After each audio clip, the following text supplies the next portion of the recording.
National Herald ಪ್ರಕರಣದಲ್ಲಿ big relief ಸಿಕ್ಕಿದೆ. ಸೋನಿಯಾ ಗಾಂಧಿ ಫ್ಯಾಮಿಲಿಗೆ ಗುಡ್ ನ್ಯೂಸ್. ಗಾಂಧಿ ಕುಟುಂಬದ ವಿರುದ್ಧ ಇಡಿ ಸಲ್ಲಿಸಿದ್ದಂತಹ ದೂರೇನಿದೆ, ಇಡಿ ಆರೋಪ ಪಟ್ಟಿ ಪರಿಗಣನೆಗೆ ಕೋರ್ಟ್ ನಿರಾಕರಿಸೋದ್ರ ಮೂಲಕ ಒಂದು ಗುಡ್ ನ್ಯೂಸ್ ಅನ್ನ ನ್ಯಾಷನಲ್ ಹೆರಾಲ್ಡ್ ಪ್ರಕರಣದಲ್ಲಿ ಗಾಂಧಿ ಕುಟುಂಬಕ್ಕೆ ಕೊಟ್ಟಿದೆ.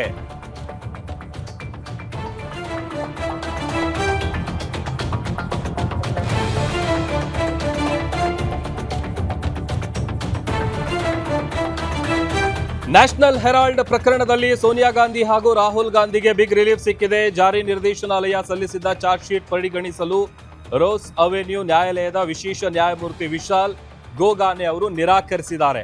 ನ್ಯಾಷನಲ್ ಹೆರಾಲ್ಡ್ಗೆ ಸಂಬಂಧಿಸಿದ ಹಣ ವರ್ಗಾವಣೆ ಪ್ರಕರಣದಲ್ಲಿ ಇಡಿ ಚಾರ್ಜ್ ಶೀಟ್ ಅನ್ನು ಸಲ್ಲಿಸಿತ್ತು.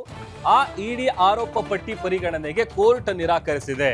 ಸೋನಿಯಾ, ರಾಹುಲ್ ಹಾಗೂ ಐವರ ಮೇಲೆ ಕೇಸ್ ದಾಖಲಾಗಿತ್ತು. ಹಣ ವರ್ಗಾವಣೆ ಕೇಸ್ ಸಂಬಂಧ ಕೋರ್ಟ್ನ ಮೊರೆ ಹೋಗಿತ್ತು ಇಡಿ.